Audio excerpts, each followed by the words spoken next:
Good evening friends, welcome to my YouTube channel Brodes legal web. आज हम लोग एक गंभीर सवाल के जवाब देने की कोशिश करेंगे। सवाल ये है कि अगर किसी एक्यूज्ड की केस आर्गुमेंट स्टेज पे हो, ट्रायल ऑलमोस्ट कंक्लूड हो गया, आर्गुमेंट स्टेज पे है, फिर भी ऐसे एक्यूज्ड हमारे हाई कोर्ट में एक सीआरएमपी फाइल करते हैं, इनहेरेंट हाई कोर्ट की इनहेरेंट पावर को रेफर करते हुए हमारे सीआरपीसी की 482 अभी बीएनएसएस के 528 सेक्शंस के तहत, तो क्या ऐसे सीआरएमपी में किसी एक्विस्ट को बेल मिलने की संभावना है या हाई कोर्ट ऐसे एप्लीकेशन को एंटरटेन करेंगे? तो friends, nothing cautions at argument final argument stage. Multiple high courts judgment collected on that point, several reported decision. तो कहने का मतलब ये है कि अगर एक्विज्ड की केस ऑलमोस्ट ट्रायल कंक्लूड हो गया, आर्गुमेंट स्टेज हो, ऐसे सिचुएशंस में भी वो सीआरएमपी का एक्सरसाइज कर सकता है और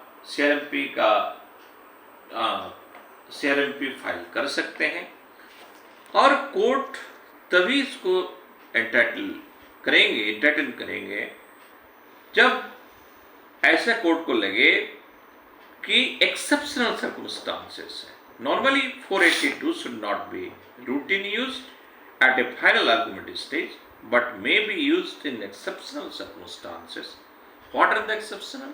Exceptional, that is procedural illegality, manifest abuse and jurisdictional defects.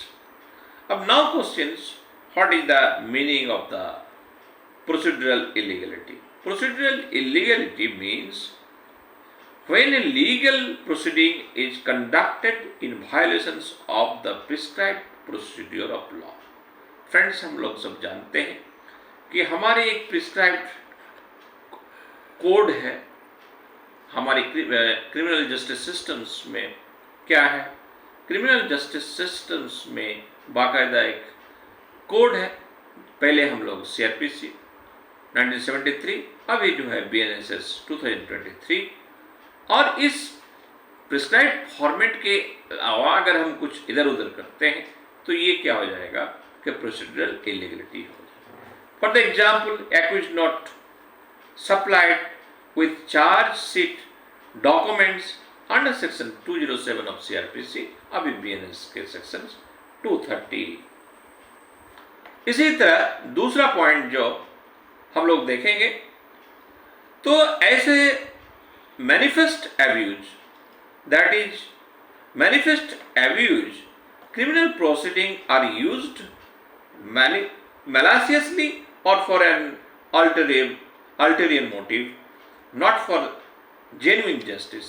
genuine justice के लिए ऐसे कोई पावर का यूज नहीं हो करके एक ulterior motives के लिए या maliciously इसका यूज हो रहा है। For the example, a false FIR lodged only to harass a person in a family property dispute. इसी तरह तीसरा point, jurisdictional defect, when a court or authority proceed without having a legal power, that is the jurisdiction, to try hear a case. So friends, for the example, a magistrate taking cognizance of an offence exclusively triable by session. A magistrate taking cognizance of an offence exclusively triable by session court. ऐसे कोई offence जो गंभीर किस्म का हो, जिसका trial जो है सेशन कोर्ट में होना है, लेकिन वह जो है मजिस्ट्रेट कोर्ट में ट्रायल हुआ हो, तो डेफिनेटली एक प्रोसीड्यूरल लैप्स हो गया और इसको हम लोग कहेंगे प्रोसीड्यूरल लैप्स के साथ साथ हम लोग इसको मेनली कहेंगे कि जुरिडिक्शनल डिफेक्ट, और जुरिडिक्शनल डिफेक्ट जब हो जाता है तो ऐसे सिचुएशंस में हमारे हाई कोर्ट अपनी इनहेरेंट पावर का एक्सरसाइज कर सकता है। और ऐसे इन तीनों पॉइंट्स जिसको हम लोग कहेंगे एक्सेप्शनल केसेस, और एक्सेप्शनल केस में हाई कोर्ट जो है अपना इनहेरेंट पावर एक्सरसाइज करते हुए सीआरएमपी में भी बेल का एप्लीकेशंस जो है अलाउ कर सकता है, इवन जो है हमारे केस का स्टेज आर्गूमेंट स्टेज ही क्यों ना हो। तो फ्रेंड्स, होप सो कि आपको वीडियो का कंटेंट अच्छा लगा हो। अगर वीडियो का कंटेंट अच्छा लगा हो, आपको लगे कि यूजफुल है, तो आप अपने फ्रेंड्स में के इसको जो है शेयर करें, हमारे यूट्यूब चैनल को सब्सक्राइब करें।